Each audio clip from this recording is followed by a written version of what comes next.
বড়দিন, যা Christmas day নামেও পরিচিত, খ্রিস্ট ধর্মাবলম্বীদের অন্যতম প্রধান ধর্মীয় উৎসব। প্রতি বছর 25শে ডিসেম্বর তারিখে যীশু খ্রিস্টের জন্ম উদযাপন করতে এই দিনটি পালিত হয়। এই উৎসবের মূল উদ্দেশ্য যীশু খ্রিস্টের জন্মের মাধ্যমে মানবজাতির মুক্তি এবং শান্তির বার্তা স্মরণ করা। প্রথম দিকে যীশু খ্রিস্টের জন্মদিন পালনের সুনির্দিষ্ট কোনো দিন নির্ধারণ করা হয়নি।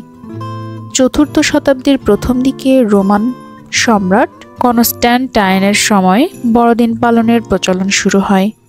336 খ্রিস্টাব্দে রোমান সাম্রাজ্যে 25শে ডিসেম্বর দিনটি আনুষ্ঠানিকভাবে যীশু খ্রিস্টের জন্মদিন হিসেবে পালন করা শুরু করা হয়।